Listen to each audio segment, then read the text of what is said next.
In order to tailor housing policy and programs to address housing needs, Denver must know which types of households have needs and how market trends have influenced those needs.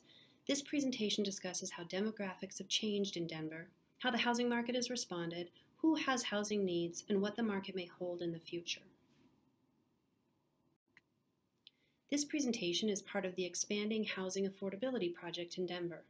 The purpose of that project is to establish market-based programs for new development that complement existing tools and resources, enabling the city to address housing needs for low to moderate income households in every neighborhood.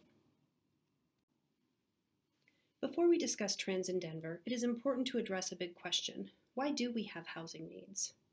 The current housing crisis has been building for a long time and was recently exacerbated by a number of factors. Housing takes a long time to develop. A developer must acquire land, possibly go through a rezoning process, receive a permit for the development, obtain construction financing, purchase materials, and hire labor, all before construction begins. In contrast, housing demand happens quickly.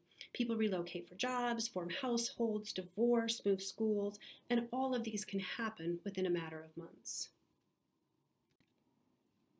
There are a lot of factors that influence the cost of housing, and some of these, the cost of labor, supply of materials, interest rates, change frequently with economic conditions and federal regulations. Recently, housing costs have been outpacing wage growth in many employment sectors. Discriminatory policies, probably the best well-known is redlining, which devalued the land where lower-income workers and people of color lived, have led to gaps in housing opportunity over time. These gaps were exacerbated by employment discrimination, which prevented many people from accumulating wealth and thus acquiring housing. Evidence of these inequities still exists today. Investments by the federal government that support the creation of affordable housing have declined as other areas, for example, defense spending or tax cuts, have taken higher priority. These cuts have occurred even as housing needs have grown, and this has put pressure on states and cities to solve housing affordability problems themselves. So altogether, these structural changes, combined with a strong economy in Denver that is predicted to bounce back quickly from the pandemic, work together to create housing needs.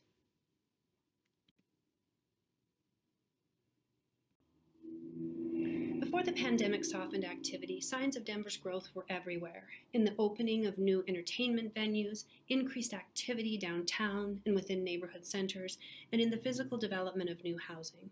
A strong economy, growing interest in lifestyle cities, and the nationwide demographic boom in young adults has fueled Denver's recent growth. Since 2010, Denver has grown by 123,000 people. That's an equivalent of about 56,000 households. An average of 6,000 new housing units each year were needed to accommodate this growth. But Denver's growth has varied over time, as you can see in this graphic. Similar to many urban areas, Denver's population peaked in 1970 and then declined as households moved outside of Denver into the growing suburbs.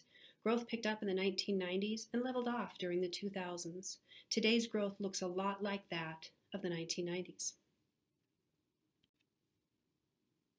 Recent growth has led to a shift toward households with incomes of $80,000 per year and more. That is equivalent to a two-person household earning 100% of the area median income, or AMI. These households have increased by more than 50% since 2010. Households with income between $50,000 and $80,000 a year have grown by 30%. On the flip side, the number of lower-income households has declined by 10%. This is because renters have left the city, doubled up to afford rent, or experienced increases in household incomes. Lower-income homeowners have stayed at the same level. Data on household moves suggests that households who left Denver moved to more affordable areas, for example, Adams County, Pueblo, Mesa County, and El Paso County. Denver has become less racially and ethnically diverse since 2010. It is important to note that these changes are relatively small. In 2010, almost half of Denver residents identified as non-Hispanic white. This has increased to 55% as of 2019. In 2010, 1 in 10 Denver residents identified as Black or African American. This is down now to 8%. And 1 in 3 Denver residents identified as Hispanic, Latino, or Latina in 2010. This is down to 29%. These trends are different from those in the broader MSA and in the state, where the share of Hispanic and non-white residents increased slightly. There have also been shifts in the city's age distribution. The city's very youngest residents, under 5 years old, and residents between the ages of 18 and 24 years have decreased slightly. The decrease in residents under age 5 has been steeper than that of the MSA overall or of the state. In contrast, there has been significant growth in residents between the ages of 25 and 34, as well as 65 years and older. Today, 1 in 4 residents are between the ages of 25 and 34. A little more than 1 in 10 is 65 years and older, and 1 in 5 is under the age of 18. Another significant change has been in the educational attainment of residents. In 2010, 41% of residents in Denver had graduated from college. Today, more than half of Denver residents have college degrees. In 2010, 16% had less than a high school degree. That is now 9%. What hasn't changed much is household size. Overall, the city's average household size is still around 2 people per household. This is due to younger people delaying having children, the changing composition of households, and the larger presence of baby boomers who no longer have children in their home. These changes differ slightly, though, by ownership and rentership. Owner household sizes have decreased slightly, while renter household sizes have grown slightly larger, perhaps in response to managing rising rental costs. So what do all these changes mean for the housing market? You may be surprised to learn that overall, housing types in the city have changed very little. In other words, the city has absorbed all of this growth in the same way in which the city has grown historically. As of 2019, 45% of the city's housing stock was comprised of single-family detached homes. That's about the same as in 2010. Other types of housing have also stayed the same, except for larger multifamily buildings, which now represent a slightly larger share of units, from 15% in 2010 to 19% in 2019.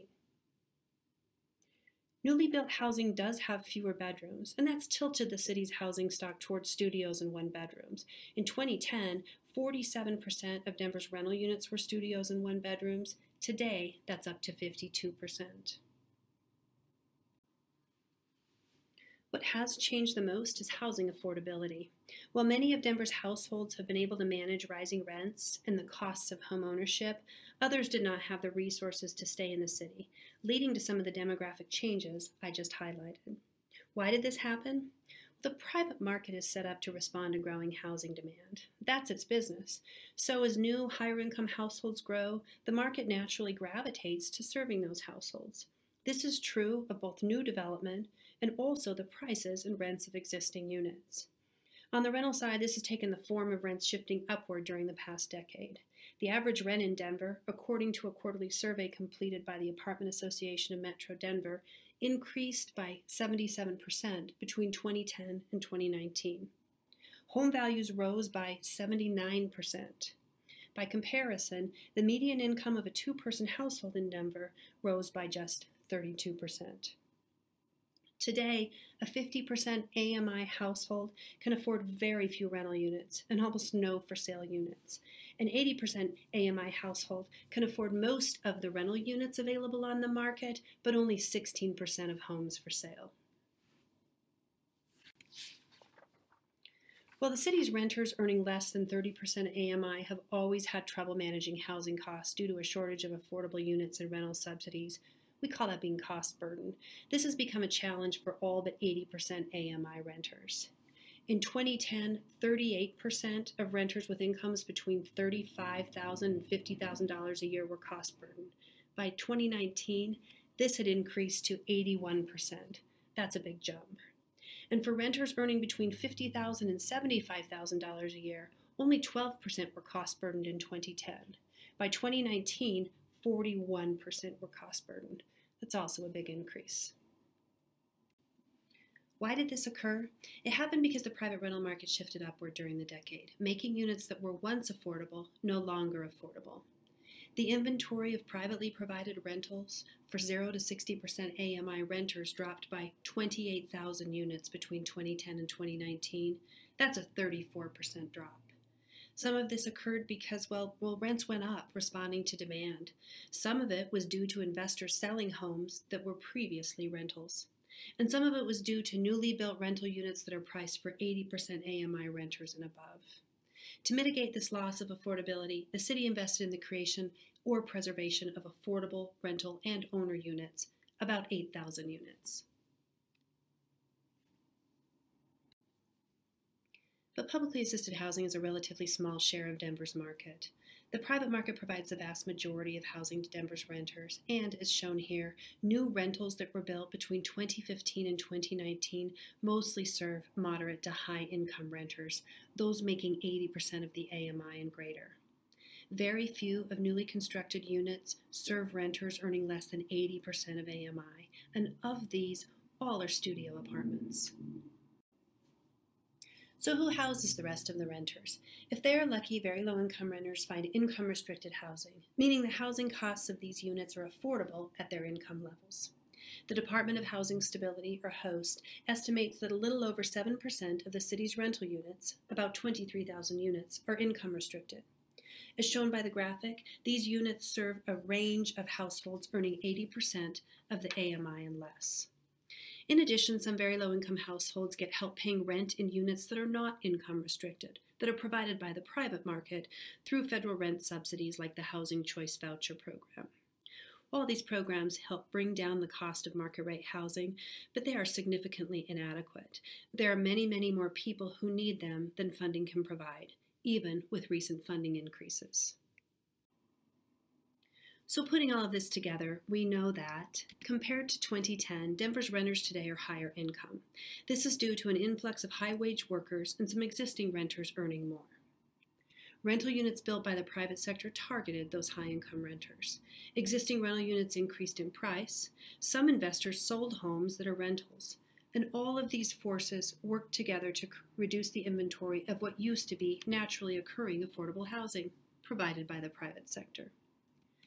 The city and its partners helped stabilize the loss of these units by creating dedicated affordable units and preserving existing affordable units. And rental subsidy programs offered some relief from rising rents. But these efforts could not close the widening gap of affordable rentals, primarily because the private sector provides so much of the city's rental units. In other words, the market was better matched in 2010. In 2010, many more private market units had rents at less than 80% AMI. Today, these units are increasingly priced for 80% AMI and greater renters. On the ownership side, cost burden has also increased across income brackets, but these changes have been less severe than what we've seen with renters. Today's historically low interest rates have helped some buyers maintain purchasing power even as prices have increased. As a result, the market does show some purchase options available to buyers with incomes between 80 and 150% of AMI. For less than 80% AMI renters wanting to buy in Denver, their best bet is finding an attached home. During 2019 through the second quarter of 2020, 5 in 10 attached homes were affordable to renters earning 100% of the AMI and less. This compares to fewer than 2 in 10 single-family detached homes. And if current prices continue or interest rates increase, ownership options will become completely out of reach to these households who can barely afford to buy today. These households will need to move to surrounding communities to find more affordable ownership options.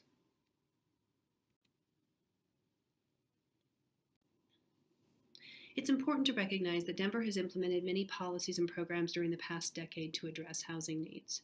Developers are charged a linkage fee that is used by HOST to create and preserve affordable housing. HOST also provides gap financing to facilitate the development of new affordable housing. The city's acquired vacant and hazardous structures to repurpose into mixed-income housing, and the city has developed new programs to respond to eviction risk. As shown in this graphic, the units created and preserved have been in the 60 to 80% AMI range for ownership and less than 60% AMI for rentals, with many of those at the less than 30% AMI range. This is achieved through partnerships with developers who specialize in affordable housing. On the rental side, the city's been partially constrained by a legal provision in the state constitution that prevents the city from requiring affordable rentals in new market rate construction. New state legislation could allow the city to expand its ability to generate more mixed income housing developments. But this is a very complex problem to solve. In the next 20 years, Denver will need approximately 75,000 new housing units to accommodate population and employment growth. That's equivalent to about 3,750 units per year, slower than the growth experienced since 2010, but similar to our growth over the past 20 years. On the employment side, growth will be strongest in both high-wage and low-wage categories, requiring a balance of housing to ensure that new workers can both live and work in the city. If housing prices continue to track with recent increases, Denver will lose the ability to house an increasing number of low and moderate income renters and owners. And this has real workforce impacts. The city will lose the ability to house workers in critical and growing industries. So that brings us to our closing questions. What other mechanisms can be put in place to address changing housing needs in Denver? How can future development better accommodate the city's growing and changing housing needs by contributing to dedicated affordable housing? This is what this project is about, and we look forward to your interest and participation. Thank you.